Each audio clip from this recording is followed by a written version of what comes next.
Good morning, class 6. So it's the second video from chapter number 3 in civics, that is what is government. Okay, so in our previous video we have been discussed about the meaning of the government and its duties or functions. Okay students, and we also have been discussed about the organs of the government. There are three organs of the government: legislature, executives and judiciary. Legislature is the body who makes laws and executives are the bodies है ना who apply or execute the laws made by legislature, and the judiciary is the body who interprets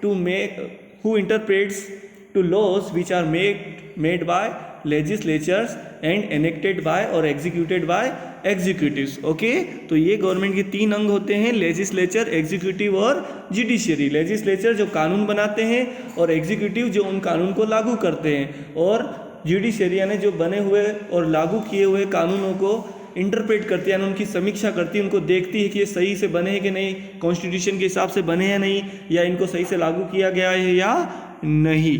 okay,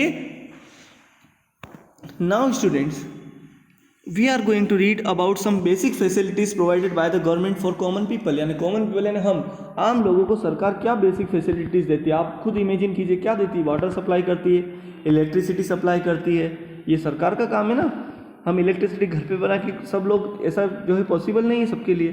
फिर water supply करना, electricity supply करना, railway facilities provide करवाना, roadways system develop करवाना, bridges build करवाना, law and order maintain करना. This all are the basic duties और the responsibilities of the government. Okay, now we are going to read about the decision making and participation. हमने read किया कि government जो है decision लेती है. क्या करती है? डिसीजन लेती है ना, फैसले लेती है हमारे लिए. तो डिसीजन लेती कैसी है, कहाँ पर लेती है? क्या मंगल ग्रह पर जाके लेती है? ऐसा है क्या? कोई ऐसा पर्टिकुलर प्लेस तो होगा ना जहाँ पर डिसीजन लिए जाते होंगे. तो वो प्लेस कौन सा है? कोई प्रोसेस होगा कि वो डिसीजन कैसे लिया जाता है. कोई फ़ोन लगा के बोल देता है कि ये फैसला करना, ऐसा होता है क्या?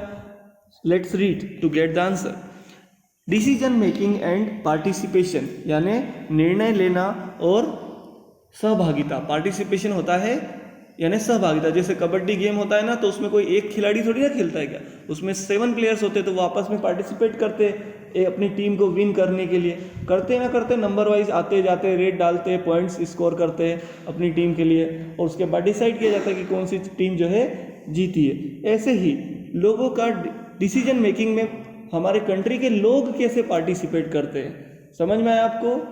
यानी हम क्या पढ़ने जा रहे हैं? हम रीड करने जा रहे हैं. We are going to read कि गवर्नमेंट जो डिसीजन लेती है वो एक्चुअल में गवर्नमेंट का डिसीजन नहीं होता है, वो पब्लिक का डिसीजन होता है. यानी on the behalf of the people of the country government takes decision.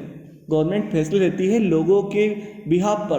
तो लोगों के बिहाफ पे मतलब क्या? लोगों से पूछ के लेती है, लोगों से जो है व्हाट्सएप पे मैसेज मंगवाती है क्या? नहीं, ऐसा नहीं होता है. क्या होता है फिर? लोग क्या करते हैं? People cast their votes. लोग अपने वोट डालते हैं और वोट डालकर ये जताते हैं किसी पार्टिकुलर कैंडिडेट को सबसे ज़्यादा हाईएस्ट नंबर ऑफ वोट्स देकर ये शो करते हैं कि हम इस पार्टिकुलर कैंडिडेट के साथ और इस पार्टिकुलर कैंडिडेट की आइडियोलॉजी के साथ है जिसको सबसे ज़्यादा वोट मिले हैं. समझ में आया आपको? और जो सबसे ज़्यादा वोट लेकर आया है यानी हाईएस्ट नंबर ऑफ वोट्स जिसको मिले हैं इलेक्शन में, वो जो है क्या करेगा? उस एरिया का रिप्रेजेंटेटिव बनेगा, यानी प्रतिनिधि बनेगा या नेता बनेगा. अगर वो विधानसभा के लिए जीता है तो विधायक बनेगा यानी एमएलए बनेगा, यानी मेंबर ऑफ लेजिस्लेटिव असेंबली बनेगा. और अगर वो लोकसभा के लिए जीता है तो वो सांसद बने, एमपी बनेगा, लोकसभा एमपी बनेगा. ठीक है, अलग अलग इलेक्शन होते हैं अलग अलग रिप्रेजेंटेटिव बॉडी के लिए. यानी हमारे कंट्री में सेंट्रल लेवल पर पार्लियामेंट है जो कि रिप्रेजेंटेटिव बॉडी है, सेंट्रल रिप्रेजेंटेटिव बॉडी है, और स्टेट लेवल पर स्टेट लेजिस्लेटिव असेंबली यानी विधानसभा है जिसको जो कि स्टेट रिप्रेजेंटेटिव बॉडी है. और लोकल लेवल पर गांव में पंचायत होती है जो गांव की रिप्रेजेंटेटिव बॉडी है या गांव की लोकल रिप्रेजेंटेटिव बॉडी है. और टाउन या सिटीज़ में जो है म्यूनिसिपैलिटी, कस्बा है तो नगर पालिका होती है, और जो है बड़ा टाउन है तो सिटी है तो वहाँ पर म्यूनिसिपल कॉरपोरेशन होता है. तो अलग अलग रिप्रेजेंटेटिव बॉडी होती है हमारे कंट्री में, क्योंकि हमारा कंट्री बहुत बड़ा है. और country is too much vast, is too vast in the world, 7th rank है हमारी एरिया वाइज। इतने बड़े देश को चलाने के लिए जो है अलग अलग लेवल पर जो है गवर्नमेंट का फॉर्मेशन या गवर्नमेंट के लेवल्स बनाए गए हैं, ताकि एंड में जो पीपल है, आखिरी लेवल पर जो पीपल है, एंड लेवल पर जो पीपल है, उस तक जो है कोई स्कीम अगर गवर्नमेंट बनाती है दिल्ली में बैठी बैठी, तो वो उस गांव के पार्टिकुलर व्यक्ति तक भी वो स्कीम पहुंच जाए। इसके लिए जो है अलग अलग लेवल्स ऑफ गवर्नमेंट बनाए गए हैं। ओके, तो अब देखिए decision making and participation from your book. Framing laws यानी कानून बनाना, फ्रेम यानी बनाना। Framing laws is the main function of the government, ये गवर्नमेंट का सबसे इंपॉर्टेंट काम होता है। People in democratic countries like India, लोग जैसे कि डेमोक्रेटिक कंट्रीज में होते हैं, जैसे कि भारत में होते हैं, ठीक है, पार्टिसिपेट इन मेकिंग लॉज, कानून बनाने में जो है वो क्या करते हैं, पार्टिसिपेट करते हैं थ्रू देयर इलेक्टेड रिप्रेजेंटेटिव, यानी अपने चुने हुए जनप्रतिनिधियों के नाते, यानी जिन लीडर को वो चुनते हैं वो लीडर उनका रिप्रेजेंटेशन करते हैं। जैसे हमारे एरिया से एमएलए कौन बना है, दिलीप गुर्जर है, तो वो अभी हमारी जो एमपी की जो लेजिस्लेटिव असेंबली है, विधानसभा है, उसमें नागदा खाचोत जो कॉन्स्टिट्यूएंसी है, ओके, उसमें क्या करते हैं, उसका रिप्रेजेंटेशन करते हैं, यानी इस एरिया की बात को वहाँ पर रखते हैं कि हमारे एरिया में क्या प्रॉब्लम हो रहा है, ठीक है। कोई भी अगर मान लीजिए कोई बीमारी फैल जाएगी या फ्लड आ जाएगा या कुछ भी हो जाए, सूखा पड़ जाएगा या फसलें खराब हो जाएगी या पॉल्यूशन हो रहा है या सफाई नहीं हो रही है, कुछ भी हो रहा है, तो उसके लिए वो क्या करते हैं, हमारी बात को वहाँ पर भोपाल में जो यानी कि स्टेट लेजिस्लेटिव असेंबली में जाकर रखेंगे, क्योंकि वो हमारे एरिया के रिप्रेजेंटेटिव है, ठीक है। ऐसे ही, क्योंकि वो क्यों है सर, कोई और क्यों नहीं है, क्योंकि उनको सबसे ज़्यादा नंबर ऑफ वोट्स मिले हैं स्टेट लेजिस्लेटिव असेंबली इलेक्शन में। हर आफ्टर एवरी 5 ईयर्स होता है इंडिया में, हर स्टेट में होते हैं, ये हमारे यहाँ कॉन्स्टिट्यूशन बना हुआ, इसके लिए रूल्स एंड रेगुलेशन बने हुए हैं, ठीक है। तो वो हमारे एरिया के रिप्रेजेंटेटिव बन गए क्योंकि उन्हें सबसे ज़्यादा वोट मिले। अब अगला जो इलेक्शन होगा आफ्टर 5 ईयर्स, मतलब मैंने 2018 में होता, तब 2023 में होगा, तो उसमें जो है फिर क्या होगा, फिर इलेक्शन होगा, फिर अगर उनको टिकट मिलता है, वो अपने आप को इंडिपेंडेंट इलेक्शन कॉन्टेस्ट करवाते हैं या कोई और जीत जाता है, तो ऐसी कंडीशन में वो बन जाएगा हमारे एरिया का रिप्रेजेंटेटिव। समझ में आया आपको?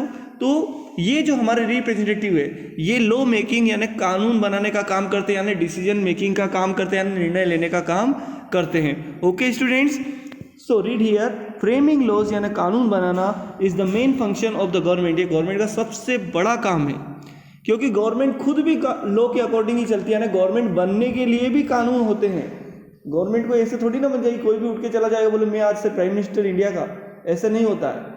या कोई बोले मैं आज से chief justice of supreme court हूँ, ऐसा होगा क्या? नहीं, उसके लिए भी रूल्स एंड रेगुलेशन यानी लॉज बने हुए हैं कि कौन पार्टिकुलर पर्सन जो है प्राइम मिनिस्टर ऑफ इंडिया बनेगा, chief justice of supreme court बनेगा, और वो कैसे बनेगा, उसकी पूरी प्रोसीजर वो भी मेंशन है, और कब बनेगा और कब तक बना रहेगा, और उसे क्या मिलेगा, क्या उसकी पावर्स रहेगी, क्या उसकी फंक्शन रहेगी, each and everything is mention in are constitution. Okay, तो गवर्नमेंट जो है कॉन्स्टिट्यूशन के बेस पर बनी है, कॉन्स्टिट्यूशन के नॉर्म्स यानी कानून या नियमों के हिसाब से बनी है, और जो है फिर वो जो है कंट्री को रन करने के लिए कानून बनाती है। गवर्नमेंट को ये पावर है कि वो कानून बना भी सकती है और उसमें उसको चेंज भी कर सकती है, उसको हटा भी सकती है पार्लियामेंट के अंदर और स्टेट लेवल पर विधानसभा के अंदर, अगर स्टेट से रिलेटेड कोई लॉ है जो स्टेट लिस्ट का सब्जेक्ट है।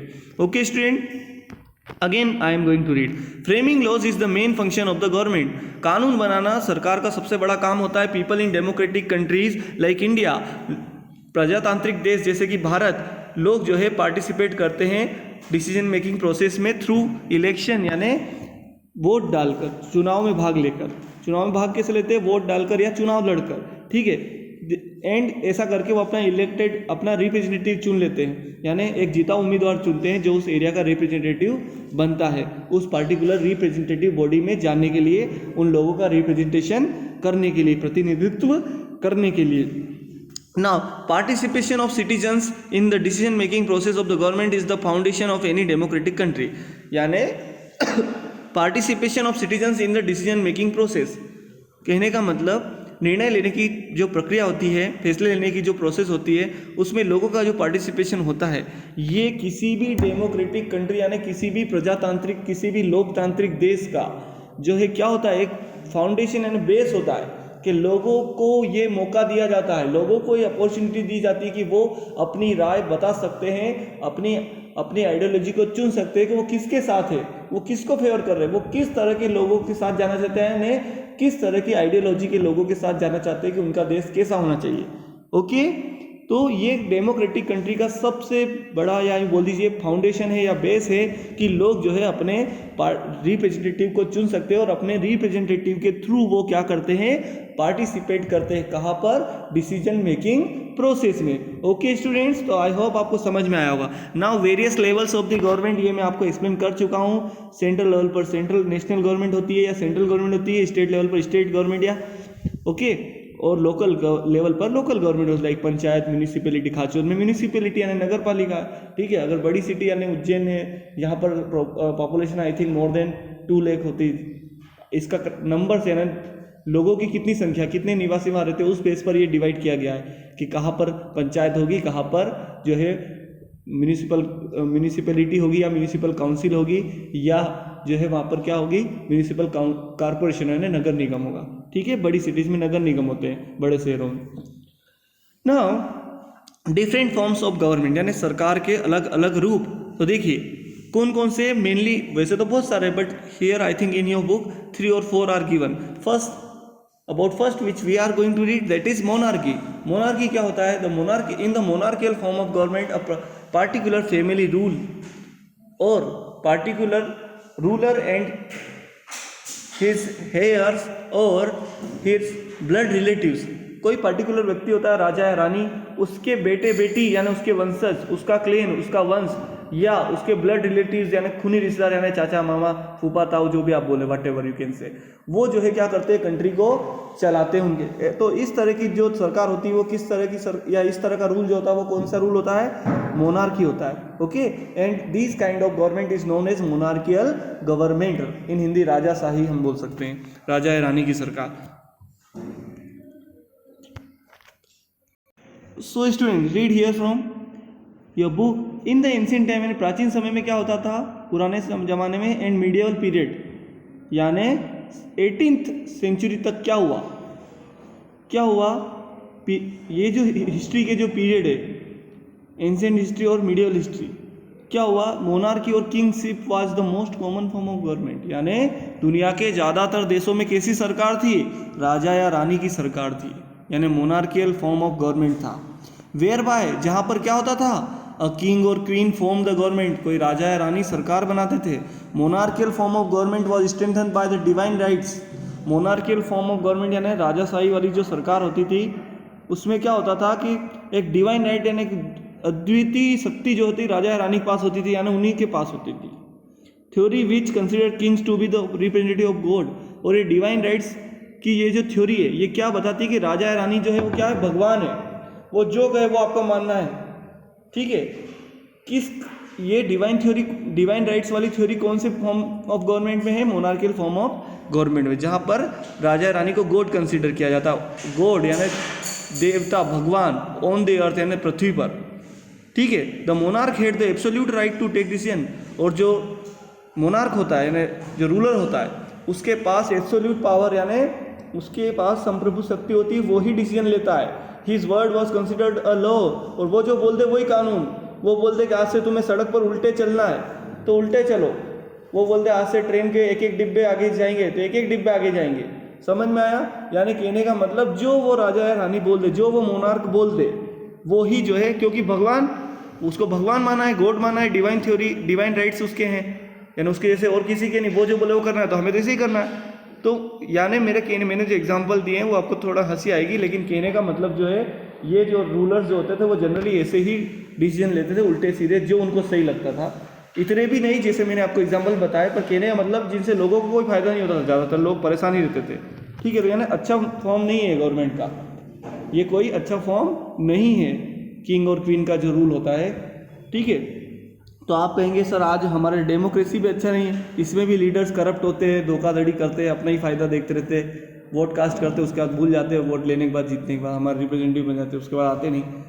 तो वो एक अलग बात है, लेकिन कहने का मतलब ये सबसे वृष्ट फॉर्म हम बोल सकते हैं। मोनार्कियल से भी वृष्ट आप जो डिक्टेटरशिप होता है। डिक्टेटरशिप भी फॉर्म ऑफ गवर्नमेंट है जिसमें कोई तानाशाह होता है, वो ऐसे डिसीजन लेता है कि लोगों की लाइफ और प्रॉपर्टी से उसको कोई मतलब ही नहीं होता है। वो सबसे जो खराब फॉर्म है। उसके बाद मोनार्की, उसके बाद मैंने सबसे बढ़िया जो बेस्ट फॉर्म ऑफ गवर्नमेंट है, सबसे अच्छी तरह की सरकार जो है वो कौन सी है?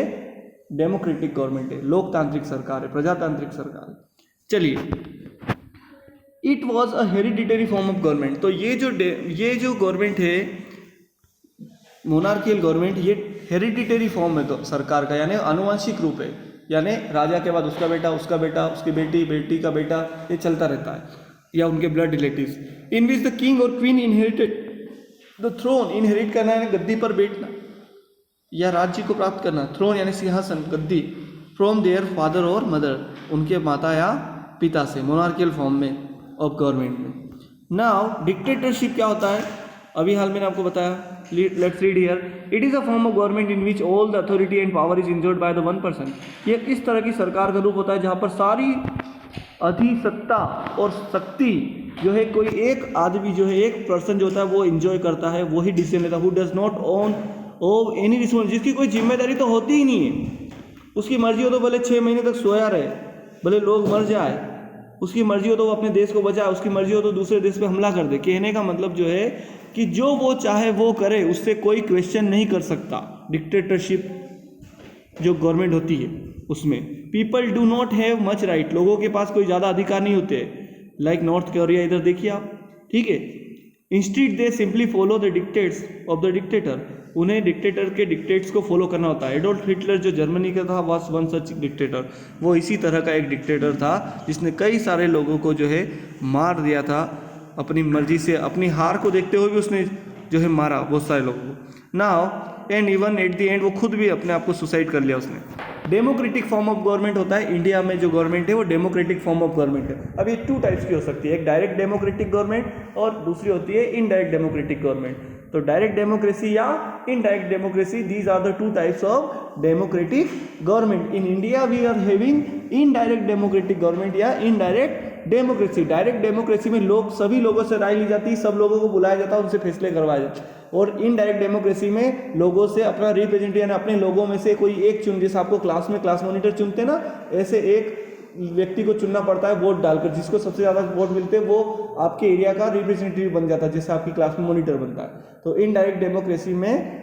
हमारे इंडिया में कौन सी डेमोक्रेसी है? Indirect democracy. इनडायरेक्ट डेमोक्रेसी में यूनिवर्सल एडल्ट फ्रेंचाइजी का प्रिंसिपल रन किया जाता है ना, जो लोग 18 ईयर से ज़्यादा के होते हैं उनको जो है राइट टू वोट, यानी वो वोट डाल सकते हैं अगर वो पागल नहीं है, अगर वो देशद्रोही नहीं है, अगर वो उस पार्टिकुलर देश के हैं, अगर वो इंसॉल्वेंट यानी दिवालिया नहीं है, यानी जिन्होंने कर्ज लिया लोगों से और चुका नहीं पाए, ऐसे लोग नहीं हैं, तो वोट दे सकते हैं, यानी हम वोट दे सकते हैं। बट हमारी एज 18 ईयर से एबव यानी 18 वर्ष से ज़्यादा होनी चाहिए। The elected representatives from the government. Democratic government में क्या होता है कि हम जो है, अगेन मैं बता रहा हूँ आपको कि हम जो है हमारे यूनिवर्सल एडल्ट फ्रेंचाइज यानी राइट टू वोट के बेसिस पर, one man right to vote क्या बोलता है? One man universal adult franchise क्या बोलती है? वन मैन वन वोट, यानी एक व्यक्ति एक ही वोट दे सकता है, 2 नहीं, चाहे वो अंबानी हो, चाहे प्राइम मिनिस्टर नरेंद्र मोदी हो, चाहे मैं हूँ, चाहे आपके पेरेंट्स हो, या कोई और भी हो जिसकी उम्र 18 ईयर्स यानी वो एडल्ट हो। In this way people choose their representative, इस तरह से हम हमारे नेता को चुनते हैं जिसको सबसे ज़्यादा वोट देते हैं।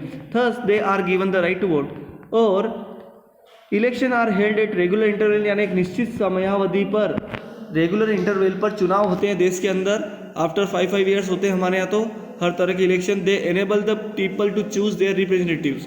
और ये चुनाव जो है हमें क्या देते हैं, क्या मौका देते हैं, क्या अपॉर्चुनिटी देते हैं? ये मौका देते हैं कि हम हमारे रिप्रेजेंटेटिव यानी हमारे नेता यानी हमारे प्रतिनिधि को चुन सकते हैं, who act on their behalf, और हमारे बिहाफ पर ये काम करते हैं। This elected government is responsible for its act. और ये जो चुनी सरकार है ये अपने काम के लिए जो है जिम्मेदार होती है towards people in the democratic system, एक प्रजातांत्रिक व्यवस्था में लोगों की मदद करने के लिए जो है काम करती हैं, जिम्मेदार होती हैं democratic government. That word democracy कहाँ से निकला है? ये ग्रीक भाषा का शब्द है, डेमो और क्रेटिया से मिलकर बना है।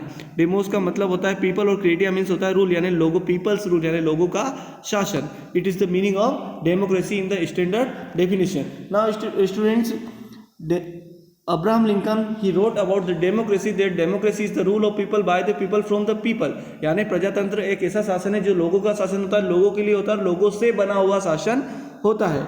Okay, he was the known as the founder of democracy in USA, America.